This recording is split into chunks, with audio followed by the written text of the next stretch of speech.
ദിവസം ആലോചിച്ചിട്ടാണ് കഴിച്ചത്. അത് കാരണം കയ്യിലോട്ട് പോകുന്നില്ല. അതിങ്ങനെ നമ്മൾ ഒരു ഡോക്ടറോട് ചോദിക്കാൻ പറയും അത് ഇങ്ങനെ ഇരുന്നാൽ വലിയ കുഴപ്പമില്ല. മറ്റൊരു ഡോക്ടറിന് റിസൾട്ട് കൊണ്ടേ കാണിച്ചാൽ പറയും ഇതിൽ ഇത്തിരി വ്യത്യാസം ഉണ്ടല്ല, നമുക്ക് വേണമെങ്കിൽ ഒന്ന് ഓപ്പറേറ്റ് ചെയ്ത് കളയാം. ആദ്യം കത്തി വെക്കണമെന്നാണ് ഓപ്പറേറ്റ് ചെയ്ത് കഴിക്കുന്നതിന് ഓപ്പറേറ്റ് ചെയ്ത് കളയാമെന്ന് പറഞ്ഞില്ല. അപ്പോൾ ഓപ്പറേറ്റ് ചെയ്ത് കളയാമെന്ന്. ഇപ്പം ഇവിടെ നമ്മൾ എവിടെ വിശ്വസിക്കും, ആരും വിശ്വസിക്കും. ഞാൻ എൻ്റെ അനുഭവമാണ് പറയുന്നത്. അതുപോലെ പല കാര്യങ്ങൾക്കും നമ്മൾ പോയി ഡോക്ടറെ കാണും. പിന്നെ ഡോക്ടറെ കണ്ട് ഒരു പ്രാവശ്യം കണ്ടിട്ട് പിന്നെ കണ്ടിന്യൂ ചെയ്താക്കി പറഞ്ഞതാണ്. കണ്ടിന്യൂ ചെയ്ത് ആ മരുന്ന് പിന്നെയും കഴിക്കുന്ന ഒരു രോഗമുണ്ട് നമുക്ക്. അതൊരു വലിയ രോഗം തന്നെയാണ്. അതല്ല, ഒരു പ്രാവശ്യത്തെ മരുന്നുകൊണ്ട് മാറിയില്ലെങ്കിൽ അടുത്ത പ്രാവശ്യം ഡോക്ടറെ കണ്ട് കൺസൾട്ട് ചെയ്യണം. ഡോക്ടർമാർക്കുണ്ടാകുന്ന വേറൊരു പ്രശ്നം എനിക്ക് തോന്നിയിട്ടുള്ള കാര്യമാണ് ഞാൻ പറയുന്നത്. അവർ മരുന്ന് എഴുതും, ഇന്ന കടയിലേക്ക് കിട്ടുള്ളത്. ഞാൻ എൻ്റെ ഒരു കഥയിൽ അത് ഭംഗിയായി ചെയ്തു. കഴിഞ്ഞ ഓണക്കോടി എന്ന് പറഞ്ഞ കഥയിൽ എഴുതിയിട്ടുണ്ട്. ഭംഗിയായിട്ട് ഇന്ന കടയിൽ നിന്ന് വാങ്ങിക്കണം എന്ന് പറഞ്ഞാണ് അയക്കുന്നത്. അപ്പോൾ ഈ കടയിൽ വേറെ കടയിൽ വേറെ കടയിൽ നിന്ന് വാങ്ങിച്ചാണെന്ന് ഇയാളുടെ മനസ്സിൽ തോന്നിയിട്ട് മറ്റൊരു കടയെ കൊണ്ടേ കാണിക്കുമ്പോൾ അയാൾ പറയുന്നത് അയ്യോ ഇവിടെ കിട്ടില്ല, ഇന്ന സ്ഥലത്ത് കിട്ടില്ല. അപ്പം ഇതെന്താണ് ഈ ഒത്തുകളി? അപ്പോൾ മരുന്നുകൾ ഈ കടകളുമായിട്ട് തന്നെ ഡോക്ടർമാർ ബന്ധപ്പെട്ട് അവിടെ ഏർപ്പാട് ചെയ്തിരിക്കുകയാണ്. ഈ ഡോക്ടർ എഴുതുന്നത് ഇപ്പോൾ നടരാജൻ ഡോക്ടർ എഴുതിയാൽ ഇന്ന കടയിലേക്ക് കിട്ടുള്ളൂ, ജോഷി ഡോക്ടർ എഴുതിയാൽ ഇന്ന കടയിലേക്ക് കിട്ടുള്ളൂ. ഒരേ രോഗത്തിനാണ് ഈ പല സ്ഥലങ്ങളിലും കടയിലേക്ക് നമ്മൾ ഓടിക്കുന്നത്. പക്ഷെ അജീവനെ സമ്മതിക്കണം, ഞാൻ അജീവനായാലും പറയാനുണ്ട്. അപ്പോൾ ഞാൻ പറഞ്ഞു വന്നത് ഇവിടെയൊക്കെ ഒരു ലിങ്ക് ഉണ്ട്. ഇപ്പം മെഡിസിൻ്റെ കാര്യം നമുക്കറിയാമല്ലോ, 50% മേലെ 60% മേലെ ലാഭമാണ്. അത് അജിമോൻ അറിയാവുന്ന കാര്യമാണ്. ഇത് ഇത്രയും ഇല്ലാതെ എത്രയോ കഴിക്കാൻ പറ്റും. എൻ്റെ കുഞ്ഞുനാളിലൊക്കെ ഞാൻ ശ്രദ്ധിച്ചിട്ടുള്ളത്, ഞങ്ങളവിടെ 3-4 വൈദ്യന്മാരുണ്ടായിരുന്നു. ഞങ്ങളുടെ അവിടെയൊക്കെ എറണാകുളം പെട്ടത്. ഇവിടെ വരെ ചെങ്ങനയെടുത്ത് കൃഷ്ണൻ വൈദ്യൻ്റെ ഒരാളുണ്ടായിരുന്നു. അതുപോലെ അത്തിപ്പറമ്പിൻ്റെ ഒരു വർഗീസ് വൈദ്യനുണ്ട്. അതുപോലെ തന്നെ പോയിണ്ണി വൈദ്യൻ, വളരെ പ്രസിദ്ധമായ എറണാകുളത്തുണ്ടായ വൈദ്യന്മാരാണ്. ഇവർ ചെയ്തിരുന്നത് കൺസൾട്ടിങ് കാശ് പോലും വാങ്ങിക്കില്ല എന്നുള്ള കാര്യമാണ്.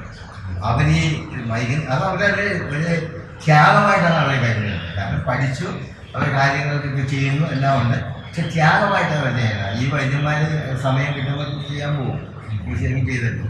അപ്പോൾ ഈ ത്യാഗം ചെയ്യണം. അവർ ഈ മടിയിൽ വഴിയും ഞാൻ കണ്ടിട്ടുണ്ട്. ഈ കോലിന് വഴിയും ഇങ്ങനെ കൃഷ്ണൻ വൈദ്യനൊക്കെ വരുമ്പോൾ ഇത്രയും വലിയ മടിയായിരുന്നു. ഇതും കൊണ്ട് എല്ലാ വീടുകളിലാണ്, വീടുകൾ കുറവാണ്, കൊച്ചു വീടുകളാണ്, ഓലപ്പരകൾ പോലത്തെ വീടുകളാണ്. അവിടെ ചെന്ന് അവരുടെ കുഞ്ഞുങ്ങളെ നോക്കി അവർക്ക് എന്താണ് അസുഖം എന്ന് വെച്ചാൽ അവർക്ക് ഇതിൽ നിന്ന് ഒരു കുളിയെടുത്ത് കൊടുക്കും. അപ്പം ഞങ്ങളന്ന് തമാശയിലാണെങ്കിലും മറ്റേ ആളുകൾ പറയുകയായിരുന്നു, കൃഷ്ണൻ വൈദ്യൻ ഈ വഴിക്ക് വന്നാൽ പനി എങ്ങോട്ട് ഓടിപ്പോകുന്നു. അപ്പം അങ്ങനെ ഡെഡിക്കേറ്റഡ് ആയിട്ടുള്ള വൈദ്യന്മാരുണ്ടായിരുന്നു. ഇന്ന് അതല്ല, ഇന്ന് ഡെഡിക്കേഷനല്ല, ഇന്ന് അവർക്ക് കാശ് വേണം. കാരണം ഒരിക്കലും ഞാൻ എൻ്റെ ഒരു പരിചയക്കാരൻ്റെ മകൻ ഡോക്ടറായി വന്നതിന് ശേഷം ഞാൻ ചോദിച്ചതാണ്, ഇയാൾ ഈ കാശ് ഇങ്ങനെ മേടിക്കുന്നത് ശരിയല്ല. ഞാൻ ലക്ഷങ്ങൾ കൊടുത്താണ് MBBS. അല്ല, ഞാൻ പറഞ്ഞു വന്നത് അപ്പൊ ലക്ഷങ്ങൾ കൊടുത്ത് MBBS പോകാൻ കാശ് മേടിക്കും. അല്ല, അതിൽ ഒരു സത്യമുണ്ട്. കാരണം ഞാൻ ഈ അടുത്ത് പല ഡോക്ടർമാരുമായിട്ടൊക്കെ സംസാരിച്ചപ്പോൾ നമുക്ക് ഈ ജൂനിയർ ആയിട്ടുള്ള കുറേ ഡോക്ടേഴ്സ് അവർ സ്ഥിരപ്പെടുത്തിയിട്ടില്ല, താൽക്കാലികമാണ്.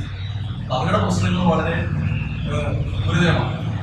അപ്പോൾ ഇവർ ഈ ലക്ഷക്കണക്കിന് രൂപ മുടക്കിയാണ് പഠിക്കുന്നത്. ഇത് പഠിച്ച് അവരെ എല്ലാം പൂർത്തിയായി വന്നു കഴിഞ്ഞാൽ അവരെ ജൂനിയർ ഡോക്ടറായിട്ട് താൽക്കാലിക വ്യവസ്ഥയിൽ സ്ഥിരപ്പെടുത്താമെന്ന് നിർത്തിയിരിക്കുകയാണ്. അപ്പോൾ അതുകൊണ്ട് അവർ പലതരത്തിലുള്ള ബുദ്ധിമുട്ടുകളാണ്. പിന്നെ അവരെ ഇപ്പോൾ ഏതെങ്കിലും തരത്തിൽ എന്തെങ്കിലും കൈക്കൂലി ആരെങ്കിലും എന്തെങ്കിലും കൊടുത്തിട്ട് ഒരു പാരിതോഷികമായിട്ട് കൊടുത്തു കഴിഞ്ഞാൽ മേടിച്ചു കഴിഞ്ഞാൽ ഡോക്ടറെ കൈക്കൂലി മേടിച്ചു എന്നുള്ള ഒരു പരസ്യം വരാറുണ്ട്, അല്ലെങ്കിൽ അത് വലിയ വാർത്തയായിട്ട് ചിത്രീകരിക്കാറുണ്ട്. പക്ഷെ ഇതിനകത്തൊരു സത്യമുള്ളത്, ലക്ഷക്കണക്കിന് രൂപ മുടക്കി പഠിച്ചു കഷ്ടപ്പെട്ട് ഡോക്ടറായി വന്നു കഴിഞ്ഞാൽ ഈ ഡോക്ടറെ അതിൻ്റെതായ രീതിയിൽ സംരക്ഷിക്കുവാനുള്ള ഒരു സംവിധാനം ഇവിടെയില്ല. സർക്കാരിൻ്റെ ചുമതല അവരുടെയാണ്. അത് മാത്രമല്ല, ഇവർ പഠിക്കുന്ന സമയത്ത് ഇത്രയും പൈസ മുടക്കി പഠിക്കുന്ന സമയത്ത് ഇവരെ സഹായിക്കാനായിട്ട് നമ്മുടെ ഗവൺമെൻറ്, ഏത് ഗവൺമെൻറ് വന്നാലും എത്രമാത്രം അതിനെ മുൻപന്തിയിലേക്ക് വരുന്നുണ്ട് എന്നുള്ള കാര്യം കൂടി നമ്മളൊന്ന് മനസ്സിലാക്കണം. അപ്പോൾ ഒരു ഡോക്ടർ ആയി വരുമ്പോൾ അതിൻ്റെതായിട്ടുള്ള ബുദ്ധിമുട്ടുള്ളൂ. പണ്ടത്തെ കാലം സാറ് പറഞ്ഞത് ശരിയാണ്. അങ്ങൊരു വൈദ്യൻ എന്ന് പറഞ്ഞു കഴിഞ്ഞാൽ ഒരു ഗുളിക കൊടുത്തു കഴിഞ്ഞാൽ അല്ലെങ്കിൽ അവർ ഡോക്ടർ എന്ന് പറയുന്നത് എന്തെങ്കിലും ഒരു മരുന്ന് കൊടുത്തു കഴിഞ്ഞാൽ മാറും, 5 പൈസ മേടിക്കാൻ. മരുന്നുള്ളൂ, അത്രയ്ക്ക് രോഗികളുള്ളൂ. അതെ അതെ, അതല്ല ഇന്ന് അതല്ല. ഇന്ന് വൈറസ് ഫീവറിന്റെ ഞാൻ തൊട്ടടുത്ത് ഈ അടുത്ത ദിവസം നടന്നു വൈറസ് ഫീവറിന്റെ ഒരു ഡോക്ടർ പുറത്തേക്ക് ഇറങ്ങിയ അതിന് നോക്കുകയാണ്. പിള്ളേരെ ഒഴിച്ച് ബാക്കി എല്ലാവരും ഇറങ്ങിപ്പോ ഡോളോ അടിച്ചാൽ ഇതാണ് സ്ഥിതി. സ്ഥിതി അതില്ല. അത്രമാത്രം നമ്മളുടെ ഇവിടെ ജനങ്ങള് അത്രമാത്രം വിവിധ രോഗങ്ങളാൽ ബുദ്ധിമുട്ടുന്നുണ്ട്. അതനുസരിച്ചുള്ള ഡോക്ടർമാര്, വേണ്ടത്ര പ്രാഗൽഭ്യം കിട്ടിയിട്ടുള്ള ഡോക്ടർമാര് ഇല്ലതാണ് നമ്മൾക്ക്. ഇനി അഥവാ എവിടെയെങ്കിലും ഉണ്ടെങ്കിൽ അവരുടെ അടുത്ത് കണക്കിൽ കവിഞ്ഞ ഒരു ഡോക്ടറുടെ അടുത്ത് ഇത്ര രോഗിയെ ഒരു ദിവസം ഉണ്ടാകാൻ പാടുള്ളൂ എന്നുള്ളൊരു ഇതൊക്കെ ഉണ്ട്. ഇത്ര പേര് നോക്കാൻ പാടുള്ള ഒരു ചെറിയ കണക്കൊക്കെ ഉണ്ട്. പക്ഷെ അതിലൊക്കെ കവിഞ്ഞാണ് ഇപ്പോൾ ഡോക്ടർമാരും ഡോക്ടറും നടന്നുകൊണ്ടിരിക്കുന്നത്. അപ്പോൾ അതുകൊണ്ട് ഇതിനകത്ത് ഈ ഡോക്ടർമാരുടെ കാര്യത്തിൽ ആ ഒരു കാര്യത്തിൽ നമ്മളൊന്ന് ശ്രദ്ധിക്കേണ്ട കാര്യമുണ്ട്. അവരോട് നമുക്ക് ചില അനുകമ്പ. പിന്നെ ദൈവത്തെ കഴിഞ്ഞാൽ പിന്നെ ഒരു മനുഷ്യന്റെ ജീവന്റെ കാര്യത്തിൽ ഡോക്ടറാണ്. നമ്മളൊരു ഡോക്ടറുടെ അടുത്ത് പോയി നമ്മൾ അഡ്മിറ്റ് ചെയ്ത് കഴിഞ്ഞാൽ ദൈവത്തെ കഴിഞ്ഞാൽ പിന്നെ ഡോക്ടറാണ് തീരുമാനിക്കുന്നത്. അപ്പോൾ ആ ഡോക്ടർക്ക് നമ്മൾ 90% നമ്മളിത് വില കൽപ്പിച്ചേ പറ്റുള്ളൂ. അത് വളരെ സത്യമാണ്. ഞാൻ വില കൽപ്പിക്കുന്നില്ലെന്നല്ല പറയുന്നത്. ഇന്ന് ആ ചുറ്റുപാടിലേക്ക് അവർ വരുന്നത് ആരുടെ കുഴപ്പമുണ്ടാകും, അതാണ്. അല്ല, അങ്ങനെ വരുന്നത് നമ്മളുടെ ഇവിടുത്തെ സംവിധാനമാണ്. ഇപ്പൊ ഏത് ഗവൺമെന്റ് വന്നാലും ഈ പഠിച്ചു വരുന്ന ഡോക്ടറിന് പഠിച്ചു വരുന്ന ആ കുട്ടികളോട് 100% ആത്മാർത്ഥത കാണിക്കുമെങ്കിൽ ഇപ്പൊ നമുക്കിവിടെ മഹാത്മാഗാന്ധിജി പറഞ്ഞിരിക്കുന്നത് ആ ഹെൽത്ത്, വെള്ളം, പാർപ്പിടം ഇതൊക്കെ സൗജന്യമായിട്ട് നൽകാനാണ് പറഞ്ഞിരിക്കുന്നത്. വിദ്യാഭ്യാസം ഇതൊക്കെ സൗജന്യമായിട്ട് നൽകാനാണ് മഹാത്മാഗാന്ധിജി പറഞ്ഞിരിക്കുന്നത്. പക്ഷെ എത്രമാത്രം ജനങ്ങൾക്ക് ഈ പറയുന്ന കാര്യങ്ങൾ ഇന്നും വർഷങ്ങൾ എത്രയോ കഴിഞ്ഞു പോയി ഇന്നും ലഭിക്കുന്നുണ്ടോ? എല്ലാം പൈസ കൊടുക്കാതെ കൊണ്ട് നമുക്ക് കിട്ടില്ല. പിന്നെ ഒരു ബിസിനസ്, നേരത്തെ പറഞ്ഞു, ഒരു മെഡിക്കൽ ഷോപ്പ് തുടങ്ങുക, അല്ലെങ്കിൽ ഏതെങ്കിലും ഒരു രോഗികളെ ശുശ്രൂഷിക്കുന്ന ഏതെങ്കിലും ഒരു ആതുര സേവന അല്ലെങ്കിൽ പ്രവർത്തിക്കുന്ന എന്തെങ്കിലും സാധനം തുടങ്ങുക. ഒരുപാട് പ്രശ്നങ്ങളുണ്ട്. ഇതിനെയൊക്കെ തരണം ചെയ്ത് ഇതിനെയൊക്കെ വെച്ചുകൊണ്ടാണ് ഏതൊരു ബിസിനസ്സുകാരനും മുന്നോട്ട് പോകുന്നത്. അപ്പോൾ നമ്മൾ ഈ ഇതിലേക്ക് തന്നെ നമുക്ക് എടുക്കാം. ആരോഗ്യത്തിൻ്റെ കാര്യത്തിൽ റേഷൻ്റെ കാര്യത്തിലേക്ക് തന്നെ പോകാം. റേഷൻ്റെ കാര്യത്തിലേക്ക് പോയാലും ഇന്നിപ്പോൾ ഈ BPL-കാർക്ക് പൈസ ഒന്നും ഇല്ലാതെ അരി കൊടുക്കുന്നു, റേഷൻ കൊടുക്കുന്നു എന്ന് പറയുന്നു. അതുപോലെ തന്നെ അതിന് താഴെയുള്ള ദാരിദ്ര്യരേഖയ്ക്ക് താഴെയുള്ളവർക്ക് സൗജന്യമായിട്ട് കൊടുക്കുന്നു എന്ന് പറയുന്നു. പക്ഷെ ഈ കഴിക്കുന്ന അരികളിൽ എത്രമാത്രം ഗുണനിലവാരം ഉണ്ടെന്ന് കൂടി ഏറ്റവും വലിയൊരു പ്രശ്നം ഇത് സൗജന്യം കൂടിയാണെന്നുള്ള അതിന്റെ കെയർ തീരെ കൊടുത്താൽ ആളുകൾ ഇത് വാങ്ങിച്ച് കഴിക്കുന്നു, സാഹചര്യങ്ങൾ കൊണ്ട് വാങ്ങിച്ച് കഴിക്കുന്നു. പക്ഷെ ഇതിനുണ്ട് സംഗതി. അപ്പോൾ നമ്മുടെ ഇവിടെ ഒരു മനുഷ്യന്റെ ആരോഗ്യം, വളർന്നു വരുന്ന കുഞ്ഞുങ്ങൾ, നമ്മളൊക്കെ ഇങ്ങനെയൊക്കെയാണ് നമ്മുടെയൊക്കെ അവസ്ഥ. ഈ വളർന്നു വരുന്ന കുഞ്ഞുങ്ങളുടെ കാര്യങ്ങൾ തന്നെ വളരെ ഭയമാണ്. കാരണം എന്നറിയാമോ, ഈ അവരുടേതായിട്ടുള്ള വളർച്ചയ്ക്ക് അനുയോജ്യമായിട്ടുള്ള പരിസര സംവിധാനങ്ങൾ ഈ ശ്വസിക്കുന്നത് മുഴുവനും മാലിന്യങ്ങളുടെ നിറഞ്ഞ കുമ്പാരങ്ങളാണ് ശ്വസിച്ച് കുട്ടികൾ എടുക്കുന്നത്. അപ്പോൾ ഇന്നിപ്പോൾ കുട്ടികളെയൊക്കെ ബോധമുള്ള ആളുകളൊക്കെ ഈ കോഴിക്കുഞ്ഞുങ്ങളെ കൂടുതലിട്ടിരിക്കുന്നത് പോലെ പുറത്തേക്ക് വിടാതെ കണ്ട് ഇട്ടിരിക്കുകയാണ്. കാരണം എന്താണെന്ന് വെച്ച് കഴിഞ്ഞാൽ അവരുടെ വീട്ടിൽ തന്നെ ഇട്ടിരിക്കുകയാണ്. കാരണം എന്താണെന്ന് വെച്ച് കഴിഞ്ഞാൽ പുറത്ത് പോയി കഴിഞ്ഞാൽ ആ കുട്ടി ശ്വസിക്കുന്നത് മലിനമാണ്, അവന്റെ ജീവിതത്തിൽ ബാധിക്കും. അതുകൊണ്ട് അവിടെ തന്നെ ഈ സ്മെല്ല്, അവിടെ തന്നെ ഈ ശ്വാസത്തിൻ്റെ വായു കെട്ടിലാണ് താല്പര്യം. ജനല് തുറന്നിട്ടില്ല. പിന്നെ പല സ്ഥലത്തും നമുക്ക് കാണാൻ സാധിക്കും AC ആണ്. AC ആയിക്കഴിഞ്ഞാൽ അവിടെ ശുദ്ധവായു അല്ലാതെ കിട്ടുന്നത്, അത് കൃത്രിമത്തിലുള്ളൊരു വായുവാണ് കിട്ടുന്നത്. അപ്പോൾ നമുക്ക് പഴയ കാലത്തെ പോലെ ഇങ്ങനെ ഓക്സിജൻ കയറി പോകാൻ സൗകര്യങ്ങളില്ലായിരുന്നു പലപ്പോഴും. അങ്ങനെ ഇല്ലാത്തത് കൂടി ഒരു പ്രശ്നമാണ്. ഇപ്പം നമ്മൾ കമ്പ്യൂട്ടർ വർക്ക് ചെയ്യുമ്പോൾ AC-യിലെ വർക്ക് ചെയ്യാൻ ഇപ്പോഴെന്ന് പറയുന്ന സിസ്റ്റമാകാം. അവരുടെ വർക്ക് ചെയ്യുന്ന ആൾക്കും ഈ ബുദ്ധിമുട്ടുണ്ടാകും. അയാളെ സംബന്ധിച്ച് അയാൾക്ക് ശുദ്ധമായി കിട്ടുന്നില്ല. കമ്പ്യൂട്ടറിന് ശുദ്ധമായി വേണ്ട. പക്ഷേ ഈ ശുദ്ധമായി കിട്ടാതിരിക്കുമ്പോൾ ഈ മനുഷ്യനെ രോഗം വരികയാണ്. ഇങ്ങനെ രോഗം ആക്രമിക്കാനുള്ള ഒരുപാട് സൗകര്യങ്ങൾ നമ്മൾ തന്നെ ഉണ്ട് ഇവിടെ നമ്മുടേതായ ചുറ്റുപാട്. പക്ഷെ അത് ഞാൻ ആദ്യം സൂചിപ്പിച്ചതുപോലെ അത് വേണമെങ്കിൽ ശുദ്ധമായ വെള്ളം വേണം, ശുദ്ധമായ വായു വേണം, ശുദ്ധമായ പരിസരം വേണം, ശുദ്ധമായ ഭക്ഷണം വേണം. ഇത് കിട്ടാനുള്ള മാർഗത്തിന് വേണ്ടി ശ്രമിക്കുക എന്നുള്ളതിന് ശ്രമിക്കുക, അത് കൊടുക്കാൻ തയ്യാറാകുക എന്നുള്ളതാണ് ഓരോ സർക്കാരിൻ്റെയും ചുമതല. വലിയ ആശുപത്രി പല ആശുപത്രികളും ഇപ്പം നീറ്റാക്കിയിട്ടുണ്ട്. എറണാകുളത്തെ ആശുപത്രിയിൽ തന്നെ ഒരു കാലത്ത് തന്നെ അവർ കയറി പോകാൻ പറ്റില്ലായിരുന്നു. പക്ഷെ അത് പുതിയ ഗവൺമെൻറ് വന്നതിന് ശേഷം അത് വളരെ ക്ലീനായിട്ട് നീറ്റാക്കിയിട്ടുണ്ട്. ഇപ്പം എവിടെ വേണമെങ്കിലും നേരത്തെ മുൻ മന്ത്രി ശ്രീമതി ടീച്ചർ ആരോഗ്യവകുപ്പ് മന്ത്രിയായിരുന്ന സമയത്ത് അവര് ഹോസ്പിറ്റലുകളൊക്കെ ഏതാണ്ട് ഒരുവിധം ഡെവലപ്പ് ചെയ്യുന്നു. പിന്നെ അതിനുശേഷം പോയി. അതിനുശേഷം വളരെ ശൈലജ മാലിന്യത്തിന്റെ കാര്യത്തിൽ രാഷ്ട്രീയക്കാർ തന്നെയാണ് സംഭവം. അത് വിശദമായിട്ട് പറയുകയാണെങ്കിൽ ഞാൻ എൻ്റെ വേസ്റ്റ് എവിടെ കളയാം? അതെ, ഞാൻ എൻ്റെ വേസ്റ്റ് എവിടെ കളയാം? ഞാൻ എൻ്റെ വേസ്റ്റ് പുറത്ത് കളയുക എന്ന് പറയുന്നതാണ് ഏറ്റവും വലിയ കാര്യം. അതിന് ക്യാമറ വെച്ച് പിടിക്കുന്നവരാ രാഷ്ട്രീയക്കാർ. രാഷ്ട്രീയക്കാര് നമ്മൾ പുറത്ത് കളയുന്ന അല്ലെങ്കിൽ നമ്മുടെ വേസ്റ്റ് അത് അവര് അതുപോലെ ഡിസ്പോസ് ചെയ്യുക അവർ ബാധ്യസ്ഥരാണ്. അതല്ലാണ്ട് പൊതുജനങ്ങളോട് വേസ്റ്റ് കളയുമെന്ന് പറയുന്നത് ഏറ്റവും വലിയ തെറ്റ് തന്നെയാണ്. ഈ വേസ്റ്റ് പുറത്തുനിന്ന് നമ്മൾ എവിടെ ഡംപ് ചെയ്യണം, അവരത് എവിടെ കൊണ്ടുപോകും, അവരത് എങ്ങനെ ഡിസ്പോസ് ചെയ്യും, വിശദമായിട്ട് പഠിക്കണം. കേരളത്തിൽ മാത്രമുള്ള മാലിന്യം, ഇന്ത്യയിൽ മാത്രമുള്ള മാലിന്യം, ഇന്ത്യക്ക് പുറത്തുള്ള രാജ്യങ്ങളിൽ എന്താ ചെയ്യണം? ഇവിടെയുള്ള രാഷ്ട്രീയക്കാരൊക്കെ വിദേശ ടൂറുകളും എല്ലാ കാര്യങ്ങളും എല്ലാ പഠനങ്ങൾക്കും പുറത്തു പോകും. നമ്മുടെ യൂറോപ്യൻ രാജ്യങ്ങളുടെ വേസ്റ്റ് എന്താ ചെയ്യണം? ഇതിനേക്കാളും കൂടുതൽ വേസ്റ്റ് ഉണ്ട്. ഫ്രാൻസാണ് ഏറ്റവും കൂടുതൽ നോൺ കഴിക്കുന്നത്, പോത്തും ആടും ഒക്കെ. അവിടെയൊക്കെ ചെല്ലും വേസ്റ്റ് നമ്മൾ ഡിസ്പോസ് ചെയ്യുന്ന രീതി ജനങ്ങളെ അല്ലാതെ ഏൽപ്പിക്കണം. വേസ്റ്റ് നിങ്ങൾ പുറത്തേക്ക് പോകണം. ഇതെന്താ ഇടതും വലതും ആര് ഭരിച്ചാലും ഇവിടെ പറയുന്നുണ്ട നിങ്ങളുടെ വേസ്റ്റ് നിങ്ങളുടെ വീട്ടിൽ തന്നെ എന്നാ പറയുന്നത്. പിന്നെ എങ്ങനെ സമ്പൂർണ്ണമായിരിക്കും? വേസ്റ്റ് പുറത്ത് കളയണം. ആ വേസ്റ്റ് കളയുന്ന വേസ്റ്റ് അത് ഡിസ്പോസ് ചെയ്യാൻ അത് വേണ്ട രീതിയിൽ യൂട്ടിലൈസ് ചെയ്യണം. ഇവര് ബാധ്യസ്ഥരാണ്. എന്നും പത്രത്തിൽ കാണും. മറ്റേ സെപ്റ്റി ടാങ്ക് വേസ്റ്റ് പിടിച്ചു, ഹോട്ടലിലെ അറബ് വേസ്റ്റ് പിടിച്ചു. ഇതൊക്കെ ശരിയായ രീതിയിലുള്ള ഒരു കൺസോർഷ്യം ഇല്ല. കാര്യം എന്താ വെച്ചാൽ കളയുന്ന സാധനം എവിടെ കളയണം ജനങ്ങൾക്ക് അറിയില്ല. ആൾക്കാർ 4 മണിക്ക് എടുത്തു ഇങ്ങനെ അറിയാം വേസ്റ്റ് കളയാൻ. അത് ഈ ടൂ വീലറിൽ അങ്ങോട്ട് പോയിട്ട് പതുക്കെ ചെന്ന് തലയിൽ കൂടി തൊപ്പിയിട്ട് പോയി കണ്ട് ചുറ്റും നോക്കിയിട്ട് ആളിന്റെ ഒറ്റയാണ്. അത് എറിയ വശത്തായിരിക്കും വേറെ ആരെങ്കിലും തലയിൽ കൊണ്ടത്. അപ്പം പക്ക ജൂനില്ല അവൻ അപ്പം തന്നെ വണ്ടി വിളിച്ച് പോകും. 30,000 രൂപ ക്യാമറ വന്നു. ഈ വേസ്റ്റ് കളയാനായിട്ട് സർക്കാർ ഇതിന് രീതി ഉണ്ടാക്കണം. ഈ സംവിധാനം വളരെ നിസ്സാരമാണ്. ഇത് വളരെ നിസ്സാരമാണ്. നമ്മളെ 8,000 കോടി രൂപ മുടക്കി മെട്രോ റെയിൽ പണിയുന്നതിനേക്കാളും ഏറ്റവും ആദ്യം ചെയ്യേണ്ടത് വേസ്റ്റ് സംസ്കരിക്കാനുള്ള പ്രോജക്ട് തയ്യാറാക്കുകയായിരുന്നു. അടിസ്ഥാന വികസനം അവിടെ നടക്കുന്നത് അതിന്റെ ഏറ്റവും വലിയ കാര്യം അറിയാം. വെള്ളം, റോഡ്, മാലിന്യം, ഈ 3 മേഖലയിലുള്ള വികസനം അവിടെ നിർത്തിക്കൊണ്ടാണ് നമ്മൾ സ്മാർട്ട് സിറ്റിയിലേക്കും നമ്മൾ മെട്രോ റെയിലിലേക്കും പോകുന്നത്. എല്ലാ വികസനങ്ങളും ഇവിടെ നോക്കും. നമ്മുടെ അടിസ്ഥാന വികസനങ്ങൾ അവിടെ തന്നെ കിടക്കും. റോഡ് മോശമാണ്, നമ്മുടെ വെള്ളം നമ്മുടെ മോശമാണ്, മാലിന്യം കളയാൻ നമുക്ക് സ്ഥലമില്ല. പക്ഷെ നമ്മൾ അമേരിക്കക്കാരുടെ പരിപാടി കൊണ്ടാ പോകുന്നത്.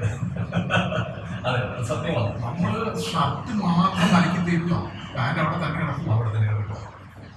മാലിന്യ സംസ്കരണം അത് ആരാണോ വരുന്നത് അവരുടെ പൂർണ്ണ ഉത്തരവാദിത്വം തന്നെയാണ്. അത് ജനങ്ങളുടെ മേല് അടിച്ച് ഏൽപ്പിച്ച് എല്ലാ രാഷ്ട്രീയക്കാരും പോലെ പോകുന്നു. ജനങ്ങൾ അതിവിടെ മാത്രം പ്രതികരിക്കുന്നില്ല. മാലിന്യം ഞാൻ പുറത്തു കളയുന്ന മാലിന്യം ഞാൻ 3 സെന്റില് പ്ലാൻ പാസ്സാക്കി ഇട്ടിട്ട് വന്നവനാണ്. ഞാൻ എവിടെ മാലിന്യം കളയും?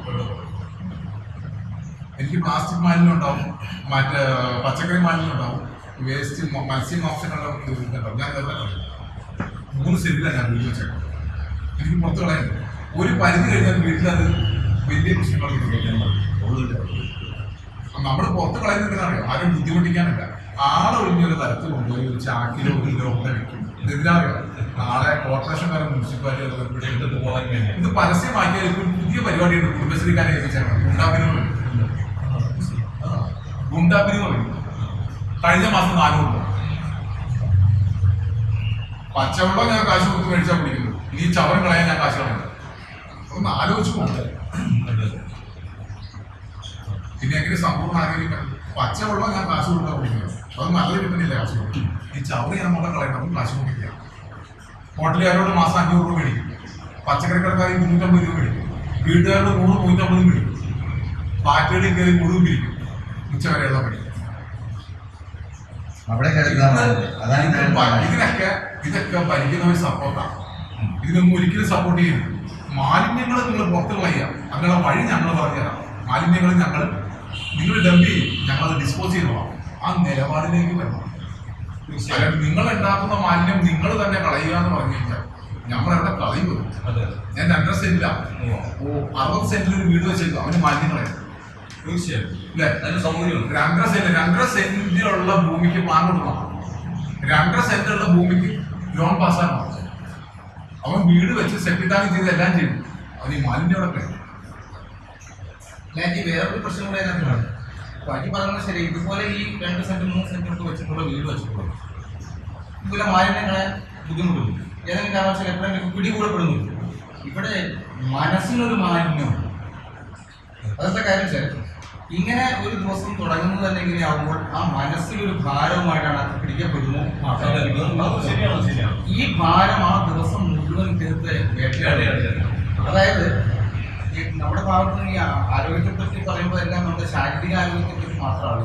ഒരു ഉദാഹരണം പറഞ്ഞത് എൻ്റെ വളരെ അടുത്തൊരു സുഹൃത്തായിരുന്നു, സീനിയറാണ്, കരിവാറ്റച്ചന്ദ്രൻ എന്ന് പറഞ്ഞിട്ട് വളരെ ബഹുമാനമാണ്, ഒരു ചിത്രകാരനാണ്. അദ്ദേഹം ഒത്തിരി ചിത്രങ്ങളിൽ ഒരു ദോഷവശമുണ്ട്, പുകവലിക്കുക ഒന്നും ചെയ്യും, നന്നായിട്ട് എക്സസൈസ് ചെയ്യും. 60ാമത്തെ വയസ്സിൽ അദ്ദേഹം ഒരു പൊതുവേദിയിൽ സംസാരിച്ചു നോക്കുമ്പോൾ തുഴഞ്ഞു പോകുന്നു. ഇതൊക്കെ വെച്ച് ഞങ്ങളിങ്ങനെ ഈ കാലത്ത് ഓടാനും ചാടാനും ഒക്കെ പോയിട്ട് എന്താ കാര്യം? ശരിയല്ല. ശരി, ഈ പറയുന്ന എല്ലാം ചെയ്തുകൊണ്ടിരുന്ന കായികമായി നന്നായിട്ട് അധ്വാനിക്കുകയും ഒരു പ്രശ്നങ്ങളും പുകവലിയോ മദ്യപാനമോ ഒന്നും. അതിന്റെ കാരണം മാനസികമായ ആരോഗ്യം കൂടി ഈ വ്യക്തിക്കുണ്ടെങ്കിൽ മാത്രമേ പൂർണ്ണമായ ആരോഗ്യത്തിലേക്ക് എത്തുള്ളൂ. ഒരു ദിവസം ഒരു മനുഷ്യൻ, ശരാശരി ഒരു മനുഷ്യൻ ഏതാണ്ട് 30,000 ചിന്തകൾ മുതൽ 60-65,000 ചിന്തകൾ വരെ 24 മണിക്കൂറിനുള്ളിൽ കഴിച്ചുകൊണ്ടിരിക്കുന്നത്. ആ പോകുന്നതിൽ ഒരു 10-12 ചിന്തകൾ ഇങ്ങനെ ആവർത്തിച്ചു ഈ വരുന്നത് നെഗറ്റീവായിട്ട്, അല്ലെങ്കിൽ ഇതുപോലെ പ്രശ്നങ്ങളുള്ള, അപ്പം കുട്ടികളുടെ പ്രശ്നമായിരിക്കും, ഇപ്പോഴത്തേക്കും ഈ പ്രശ്നങ്ങളാണെങ്കിൽ സ്വാഭാവികമായിട്ടും അവരിൽ നിന്ന് നല്ല ചിന്തകൾ വരില്ല. ഒരു കണക്ക്, ഞെട്ടിപ്പിക്കുന്ന ഒരു കണക്ക്, ഈ ലോകത്തുള്ള 85% ആളുകൾ അറിഞ്ഞോ അറിയാതെയോ അശുഭ ചിന്തകളിൽ പെട്ടുപോയി. ബാക്കി കേവലം 15% ആളുകളാണ് പോസിറ്റീവായിട്ട് ഈ ശുഭചിന്തയുമായിട്ടുള്ളത്. അതിൽ 1% ആളുകളാണ് ഈ ലോകത്തെ മാറ്റിമറിക്കുന്ന വിശേഷപ്പെട്ട രത്നങ്ങളായി മാറും. അവർ അട്ടിമറിയിലൂടെ അല്ലെങ്കിൽ വിപ്ലവകരമായി മാറ്റിമറിക്കുന്നതും വലിയ പട്ടാളക്കാരൊന്നും പറ്റില്ല, അവരുടെ ചിന്തകൾ പഠിക്കും. അപ്പം നമ്മുടെ ചിന്ത സംശുദ്ധമാവുകയും മനസ്സിനെ എപ്പോഴും ഒന്ന് ഫ്രഷായിട്ട് കൊണ്ടുവരികയും ചെയ്തില്ലെങ്കിൽ എന്ത് നല്ല ആരോഗ്യമുള്ള ഭക്ഷണം കഴിച്ചെന്ന് വെച്ചാൽ എത്ര വലിയ സൂപ്പർ സ്പെഷ്യാലിറ്റി ആശുപത്രികളുണ്ടെന്ന് പറയും. ഇവിടെ എന്താ കുഴപ്പമെന്ന് വെച്ചാൽ മനഃശാസ്ത്രജ്ഞന്മാരല്ലെങ്കിൽ ആ മനസ്സിനെ ചികിത്സിച്ച്, രോഗാതുരമായ മനസ്സിനെ ചികിത്സിക്കും, ഒരു പോസിറ്റീവ് സൈക്കോളജി, അതാണ് ഇനി നമുക്ക് ആവശ്യം. കാരണം മനസ്സുകളിൽ സന്തോഷമുണ്ട്, ഹാപ്പിനെസ്. ഇപ്പോൾ നോർവേ നോർവേയാണ് ലോകത്തെ ഏറ്റവും കൂടുതൽ ചിരിക്കുന്ന ആളുകളുള്ള രാജ്യം. അവിടെ രോഗങ്ങൾ വളരെ കുറവ്. ചിരിക്കുന്ന മനുഷ്യനെ നമുക്ക് നിങ്ങൾ എത്ര നാളായിട്ടാണ് ഭാരമാത്രമായിട്ട് കേരളത്തിൽ നമ്മൾ നോക്കിക്കഴിഞ്ഞാൽ ചിരിക്കുന്നവരെ എത്ര പേര് നമുക്ക് കാണാൻ പറ്റും? ചിരിക്കുന്നവരെക്കാൾ ഇതല്ല, ചിരിപ്പിക്കുന്നവരില്ലേ? അതെ, നിങ്ങളെ ഞാൻ ചിരിപ്പിക്കുക. ഭൂമിയിൽ ഏറ്റവും ആരോഗ്യമുള്ള വ്യക്തിയാണ്. ചിരിപ്പിക്കാൻ എനിക്ക് കഴിയാന്ന് പറയുന്നത് ഭയങ്കര മാനസികാരോഗ്യമുള്ള. തീർച്ചയായും. അതായത് അതുകൊണ്ടാണ് വിദേശ രാജ്യങ്ങളിൽ കൊമേഡിയന്മാരുണ്ട്, മരുന്നൊന്നും അല്ല അവിടെ. കാരണം ഞാനൊരു ഉദാഹരണം പറയാം. നമുക്ക് പോലും സന്തോഷകരമായ ഒരു ഉത്സവത്തിനോ അല്ലെങ്കിൽ പള്ളി പെരുന്നാളിനോ പോയ ഒരു കാര്യം നമുക്ക് ആലോചിക്കാനുണ്ട്. ഈ ആലോചിച്ചുകൊണ്ടിരിക്കുമ്പോൾ എത്ര തലവേദന ഉള്ളവരും നടുവേദന ഉള്ളവരും ആ ചിന്തയിൽ മുഴുകുമ്പോൾ ഈ അസുഖം ഉള്ളതായിട്ട് ഫീൽ ചെയ്യും. നേരെ മറിച്ച് അവിടെ ഒരു ആന അടങ്ങുകയോ ഒരു ഇടി കൂടിയ കാര്യം ഓർക്കുന്നതെങ്കിൽ നമുക്ക് ടെൻഷൻ കൂടി നമ്മുടെ നെറ്റിൽ. അപ്പോൾ നമ്മുടെ ചിന്തയാണ് ഈ സന്തോഷത്തിന്റെ അവസ്ഥയിലേക്ക് നമ്മൾ കൊണ്ടുവരുന്നത്, ഭയാനകമായ ഒരു അവസ്ഥയിലേക്ക്. ഈ കേരളം പോലുള്ള സ്ഥലത്ത് ഭയാനകമായ അവസ്ഥ ഉണ്ടാക്കുന്നതിന് രാഷ്ട്രീയ തലത്തിൽ, സാമൂഹിക സാംസ്കാരിക മേഖലകളിൽ, എല്ലാ മേഖലകളിലും അതിനുള്ള അവസരങ്ങൾ ഉണ്ടായിരുന്നു. ചില കൊലപാതകങ്ങൾ കണ്ടമാനം ഇപ്പൊ ബ്ലാക്ക് സ്റ്റിക്കർ വരെ നമ്മുടെ വീടുകളിൽ നേരോ നുണയോ അതൊക്കെ മനുഷ്യനെ ഭീതി ഉണ്ടാക്കുമ്പോൾ ആ മനസ്സിൽ എങ്ങനെ ആരോഗ്യമുള്ള ഒരു മനസ്സിൽ, ആരോഗ്യമുള്ള ഒരു ശരീരവും ആരോഗ്യമുള്ള മനുഷ്യനുണ്ടാകും. വീട്ടിലുള്ളവർക്ക് എങ്ങനെ ആരോഗ്യം ഉണ്ടായിരുന്നു. എൻ്റെ അഭിപ്രായത്തിൽ ഓരോ വീട്ടിലെയും വീട്ടമ്മ ഒരു ആരോഗ്യ മന്ത്രിയാണ്. അവിടെ ആളുകളുടെ ഇന്ന ഭക്ഷണം അല്ലെങ്കിൽ ഇവർക്ക് അന്നേരത്തെ സൗകര്യത്തിൽ തോന്നുന്ന രീതിയിൽ എളുപ്പത്തിൽ നിന്ന് ദോശ ഇട്ടുണ്ടായിരുന്ന നാളെ ഒരു ചോയ്സ് പോലും ഇല്ല. അതല്ല വേണ്ടത്. ആ മനുഷ്യൻ, ആ ബോഡിക്ക് എന്താണ് ആവശ്യം, അതിൽ ഏത് കലോറിയാണ് കൂടുതൽ വേണ്ടത്, വൈറ്റമിൻ എന്ത് വേണം എന്നൊക്കെ സത്യത്തിൽ ഒരു വീട്ടമ്മ പഠിച്ചിരിക്കണം. തീർച്ചയായും. ഇപ്പോൾ നേരത്തെ പറഞ്ഞു, ശസ്ത്രക്രിയ ചെയ്യുന്ന കാര്യം പറഞ്ഞു, അല്ലെങ്കിൽ ഡോക്ടർമാർ അമിതമായി ചെയ്യുന്നു. സത്യത്തിൽ ഹിപ്പോക്രാറ്റിന്റെ പേരിലാണ് ഇവരെല്ലാം ഓർത്തെടുക്കുന്നത്. അദ്ദേഹം ഈ മേഖലയിലേക്ക് വന്നത് വളരെ തികച്ചും യാദൃശ്ചികമായി. അദ്ദേഹത്തിൻ്റെ വീട്ടിൽ ഒരു സന്യാസി ഒരു ദിവസം വന്നിരിക്കുന്നു.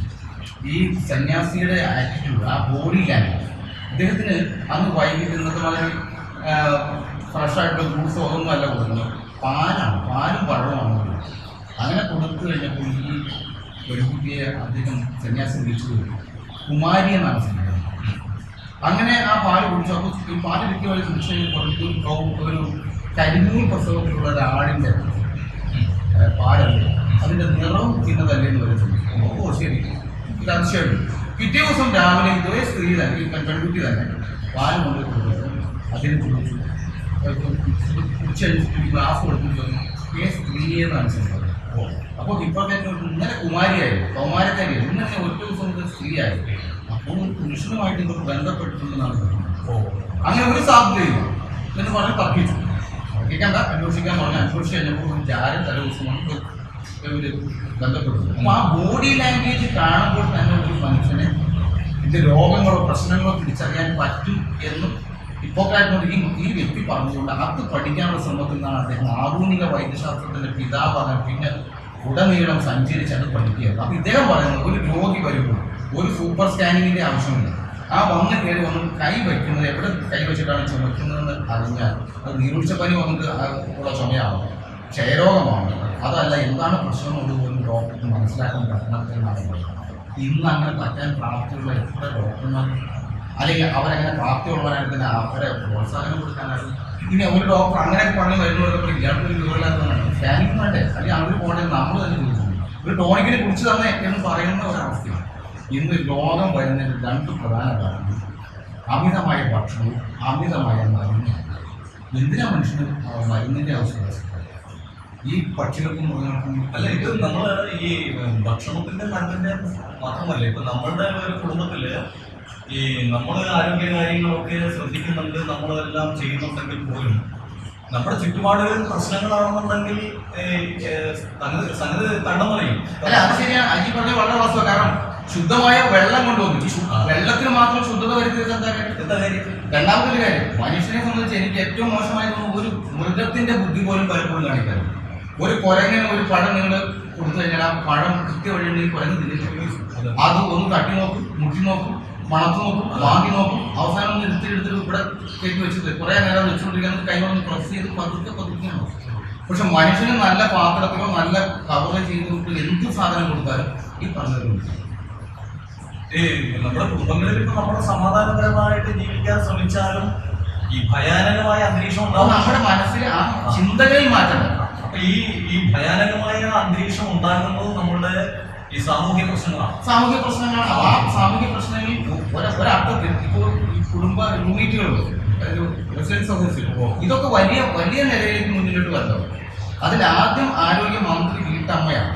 അവിടെ നിന്ന് തുടങ്ങി ഒരു പ്രദേശത്തുള്ള ഒരു 10-30 വീട്ടമ്മമാർ സംഘടിച്ചു കഴിഞ്ഞാൽ ആ കുടുംബവും സംഘടിച്ചു കഴിഞ്ഞാൽ അങ്ങനെ മാനസിക ആരോഗ്യം ശാരീരിക ആരോഗ്യം ഉണ്ടാക്കിയതിന് ശേഷമേ പുറത്തേക്കാണ്. നമ്മുടെ ഇപ്പൊ ഈ കുടുംബശ്രീകളും നമ്മുടെ ഈ അനുകൂലങ്ങളും എന്നൊക്കെ പറയുമ്പോൾ ഇതൊക്കെ നല്ലതാണെങ്കിൽ പോലും ഇത് വളരെയേറെ നല്ല രീതിയിൽ കാര്യക്ഷമതയോടുകൂടി പ്രവർത്തിക്കുന്നത് വളരെ ചുരുക്കമുള്ളൂ. ഏറ്റവും നല്ല സംഗതിയാണ് ഇത്. രാജീവ് പറഞ്ഞ സ്ഥിതിക്കാണെങ്കിൽ ഉണ്ടാക്കിയത് പോലുള്ള സ്ഥിതിയാണെങ്കിൽ അതിനെ അനുകരിക്കാൻ ഒത്തിരി അത് വളരെ കഷ്ടമാണ്. കാരണം എന്താണെന്ന് വെച്ച് കഴിഞ്ഞാൽ ഇപ്പൊ അജുമോൻ പറഞ്ഞത് വളരെ ശരിയാണ്. ഈ നമ്മളൊരു കുടുംബശ്രീ എന്ന് പറയുമ്പോഴത്തേക്കും നമ്മൾ അതിനെ ബഹുമാനിക്കുന്നുണ്ട്, ഉള്ളിന്റെ ഉള്ളിൽ നമ്മൾ അവരെ സ്നേഹിക്കുന്നുണ്ട്. പക്ഷെ ഇത് ഈ നിത്യജീവിതത്തിൽ സാധാരണ ജനങ്ങളെയും ബിസിനസ്സുകാരെയും അതുപോലെ തന്നെ മറ്റ് സ്ഥാപനങ്ങളെയും ഒക്കെ ഈ കശാപ്പ് ചെയ്യുന്ന രീതിയിലുള്ള ഒരു സംവിധാനം അത് വളരെയേറെ മോശമാണ്. അതിൽ ഒരു കാര്യമുണ്ട്, അതും ഈ രാഷ്ട്രീയക്കാരുടെ പിൻബലം. കാരണം ഈ കോർപ്പറേഷൻ്റെയോ അല്ലെങ്കിൽ പഞ്ചായത്തിൻ്റെയോ നേതൃത്വത്തിലുള്ള കുടുംബശ്രീകളൊക്കെ അവർ വേസ്റ്റ് എടുത്തുകൊണ്ട് പോകും. ഈ വേസ്റ്റ് എടുത്തുകൊണ്ട് പോകുന്ന ഒരു സ്ത്രീയുമായിട്ട് ഞാൻ സംസാരിച്ചപ്പോൾ അവർ പറഞ്ഞു, ഞങ്ങൾ ഇവിടുന്ന് കിട്ടുന്ന 60 രൂപയ്ക്ക് 15 രൂപ കൗൺസിലറിന് കൊടുക്കും, കമ്മീഷൻ. അപ്പോൾ ഈ 60 രൂപയ്ക്ക് എടുത്ത് നമ്മൾ 60 രൂപ നീ മേടിക്കുന്നുണ്ടല്ലോ എന്ന് നമുക്ക് തോന്നും. പക്ഷെ അതിൽ നിന്ന് 15 രൂപ കമ്മീഷൻ കമ്മീഷൻ കൊടുക്കണം. ഈ കമ്മീഷൻ കൊടുക്കുന്ന വാങ്ങുന്നത് അത് തന്നെ പറഞ്ഞ അത് കമ്മീഷൻ വാങ്ങണമെന്നുള്ള കാര്യം കംപ്ലൈന്റ് ചെയ്താൽ പോലും അവിടെയും കിട്ടണമെന്നുള്ള അല്ല, കംപ്ലൈന്റിലൊന്നും ഒരു അർത്ഥമില്ല. ഇപ്പൊ നമ്മൾ അപേക്ഷകളും പരാതികളും കുന്നുകൂടി കിടന്നിട്ട് ഇത് തീർപ്പാകാതെ ഇരുന്നിട്ട് ഇപ്പൊ ഗവൺമെന്റ് വിജിലൻസിനെ ചുമതലപ്പെടുത്തിയിരിക്കുകയാണ്. അതിന്റെ സ്ഥിതി നമുക്കറിയാം. ഒരു കാര്യം കൂടിയാണ്, ഞാൻ ഈ സ്ത്രീ വീട്ടമ്മ ആരോഗ്യമന്ത്രി ആവണമെന്ന് പറഞ്ഞു. പുരുഷനേക്കാൾ ഒരു സ്ത്രീക്കാണ് മാനസികമായ ശക്തി, മനഃശക്തി. ബലം പുരുഷനാണ്. അപ്പൊ ആ മാനസിക ശക്തിയുള്ള സ്ത്രീ ശരിക്കും ഇച്ഛിച്ചാൽ ഇവിടെ സമ്പൂർണ്ണമായ ഒരു മാറ്റം വരും. നിങ്ങൾ ആലോചിച്ച് നോക്കുക, ലോകത്തിൽ നിന്ന് ഏറ്റവും കൂടുതൽ ശമ്പളം പറ്റുന്നത് വനിതകളാണ്. എല്ലാ കാര്യങ്ങളും, അതായത് എന്ത് കാര്യം അറിയില്ലെങ്കിൽ അറിയില്ല എന്ന് പറയാനുള്ള ഒരു ത്രാണി സ്ത്രീക്കുണ്ട്. പുരുഷന് അറിയില്ലെങ്കിൽ അവിടെ വീണോടെങ്കിൽ ഉരുണ്ടറിയാൻ അങ്ങനെ. പിന്നെ ഒരു കാര്യത്തിനും ഏറെ നാളും ശ്രദ്ധ ചെലുത്താൻ പുരുഷന് പറ്റുന്നു. ആ താല്പര്യം ക്ഷയിച്ച് അടുത്തേക്ക്. സ്ത്രീ അങ്ങനെയല്ല, അങ്ങനെ അതിൽ മാത്രം അടി ഉറച്ചു നിന്ന് അതിന്റെ പുരോഗതി അല്ലെങ്കിൽ മാക്സിമം എത്തിക്കാൻ പറ്റും. ഏതെങ്കിലും ഒരു പുരുഷന് 24 മണിക്കൂർ വീട്ടിലിരിക്കാൻ പറ്റും, അങ്ങനെ ഇരുന്നിട്ടുണ്ട്. അപ്പോഴേക്കും എന്തെങ്കിലും കാരണം ഉണ്ടെങ്കിൽ അവൻ പുറത്തെടുക്കും. ഒരു സ്ത്രീയെ സംബന്ധിച്ച് 24 മണിക്കൂറല്ല 48 മണിക്കൂറല്ല ആ വീടിനെ കാക്കും, ഓരോ വ്യക്തികളെയും കാക്കാം. പക്ഷെ അവരുടെ ഇത്രമാത്രം ശക്തി ഉണ്ടെന്ന് തിരിച്ചറിഞ്ഞിട്ടില്ല പല സ്ത്രീകളും. അല്ല, അതിന് ഇത്രയാണ്, അതിന് ഒരു വാക്കാണ് അതിന്. അതായത് കാര്യത്തിൽ മന്ത്രി, കർമ്മത്തിൽ ദാസി, സ്നേഹത്തിൽ ലക്ഷ്മി. രൂപത്തിൽ ലക്ഷ്മി എന്നാണ് പറഞ്ഞിരിക്കുന്നത്, പക്ഷെ സ്നേഹത്തിൽ ലക്ഷ്മി, പിന്നെ കോപം വന്നാൽ വിശ്വാസം. അല്ല, അതങ്ങനെ ഒരു സ്റ്റേജ്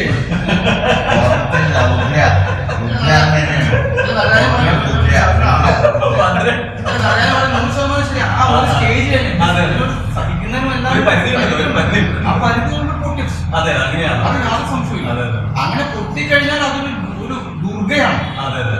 അല്ല, അത് പുരാണത്തിൽ നമുക്ക് സംഭവം മുഖ്യമന്ത്രി തുടങ്ങുന്നുണ്ട് ഒരു സ്ത്രീയുടെ. ഈ ചരിത്രത്തിലും പുരാണങ്ങളിലും അല്ലെങ്കിൽ എന്ത് പറയുന്നതിനും 100% സത്യമാണത്. പഴംപുരാണങ്ങളെല്ലാം സത്യം തന്നെയാണ്. അപ്പൊ നമ്മളിപ്പോ അതിനകത്ത് വേറൊരു പ്രധാന കാര്യം എന്ന് പറഞ്ഞു കഴിഞ്ഞാൽ, ഒരു കുടുംബത്തിന്റെ വളർച്ചയ്ക്കും നിലനിൽപ്പിനും പരമപ്രധാനമായ ഘടകം സ്ത്രീ തന്നെയാണ്.